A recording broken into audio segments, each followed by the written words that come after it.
So recently you had a blockbuster ratings appearance. I did on AEW Rampage. Yup, sure did. Mr. 55K. And Mr. 55K against Roderick Strong. This was not your first time in AEW, though. You had appeared there in the past. I did. How did that first appearance come about, and how did the second one come about? Yeah, so the first appearance, I was in. So first one was in 2021, and when we were doing all the darks at Daly's Place, during kind of still during the pandemic, right in the June, right actually before they started going back on the road again, like that last few tapings there. I was just in contact with QT Marshall for a bit about like figuring out a time to go down. They ended up inviting me. I was there for about a week. I was there for about like 2 tapings. I forget exactly, 2 dark tapings, a Dynamite, and something else. Like they filmed something else there. And it was great. It was a really good experience. I got to work against Bronson, now of the Iron Savages, formerly Bear Country. Great guy. If anybody's ever met him, which is what it's an absolute tremendous human being. And it was a great experience. Second time got to work Preston Vance, also great guy. Enjoyed that experience as well. It was a little bit more, I was a little bit more experienced there, so it was a little bit better on my end, working wise. But they were both darks, right? They weren't at the end of the day, it's an awesome experience for anyone that's done it. But it wasn't TV. It's not national TV. So when I went back this time, I just got a random. I didn't hit up AEW for 2 years, right? I'm like, I don't know what I'm going to really get out of doing too many darks. Let's see. They know who I am at this point. If I get invited back, I get invited back. But I'm going to keep doing my thing on the indies. So I just got an email from Sean Dean, and he just invited me and just said, "Hey, you want to come to Mississippi, Memphis, Mississippi, where it was outside of Memphis." Like, yeah, sure, why not? I did out of nowhere. And so I did it, and this time it just felt a little different, Sean. It just kind of felt more. I felt more natural, right? I started knowing more people on the indie scene, and it just had more like acquaintances, friends there, but what was cool is that when I was there, it's just people kept coming up to me and mentioning the videos. They're like, "Wait, you're the guy." It's like, "Wait, you're the guy that makes those videos." I'm like, "Yeah, that's me." He's like, "You're this tall?" What?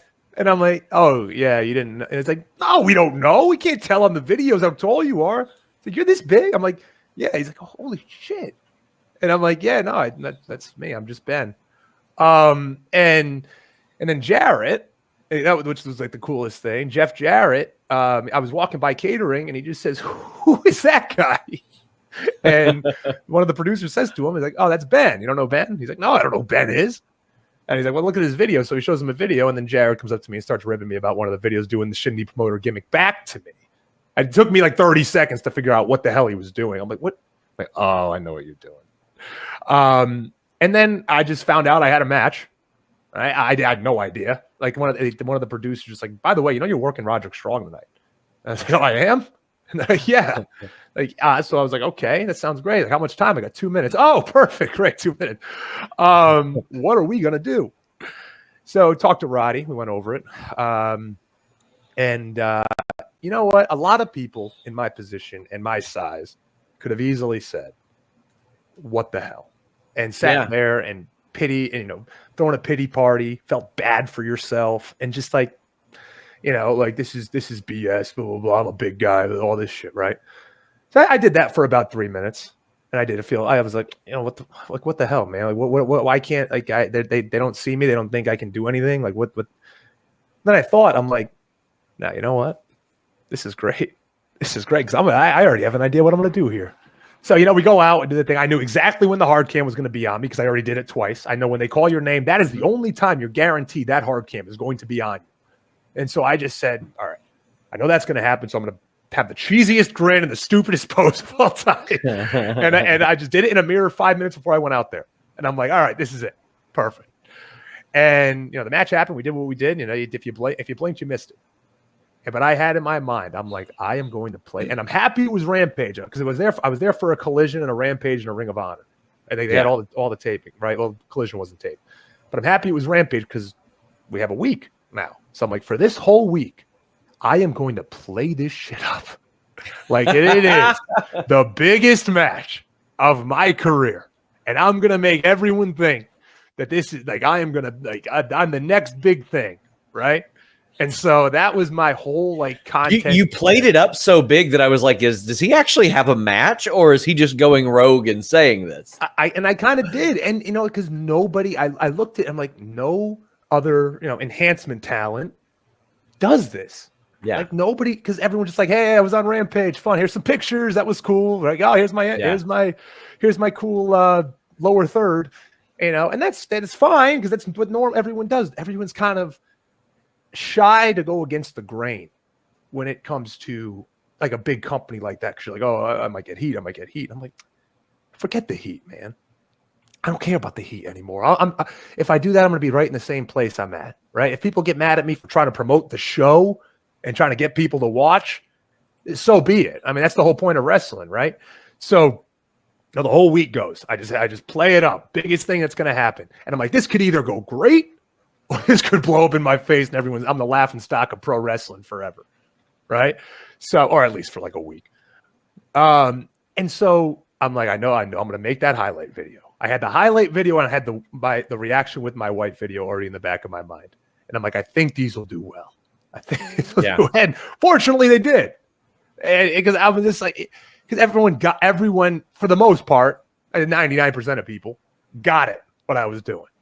And it was, and fortunately it was just something different. And it's been great. It's been a great last few weeks. It's been fun. Wrestling's a roller coaster, right? It goes up and down, up and down, up and down.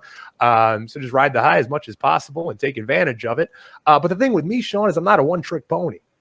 Like I'm not gonna just go out there. I've been doing these videos for a year now. Like it's not like I just did this one thing on Rampage and I'm like, yeah, I'm gonna milk the shit out of it till it's dry. But I'm not just going away. Like I'm gonna continue to make these videos. I have a ton of stuff in the back of my head. Most of the time I struggle because I have all these ideas. I'm like, what should I put out now? Right. So like I have a ton of stuff. I'm a creative guy, putting myself over like crazy right now. I'm a creative guy. You are a creative guy. I'll say it as well. You're a very creative guy. Thank you. And so the guy, I just want to keep doing it and show people I have so many ideas, things that I think could really work, if given the right platform, but I'm not going to sit here and complain. It's like, I'm not on TV. I can't get enough reach. No, I can get reach. And I'm showing that I can get reach. And that's what gets me, a little like upset at times when I hear guys so like, oh, I can't get enough time on TV. I'm not getting my minutes. I'm not doing this. They're not putting me over this, that, and the other.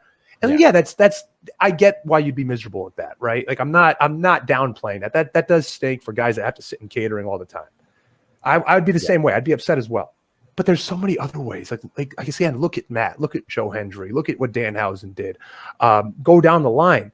And so and then, you guys like me and Jack Vaughn were trying to do it as well, and you can get social media gives you that chance to do it. And you're probably going to be seen by way more people if you do it on social media and some people that watch shows. So like that's just like a perfect avenue to go. And so I'm like, hey, you can, I only had 1 minute and 30 seconds, whatever it was. Right. And I'm taking advantage of it for the past 3 weeks.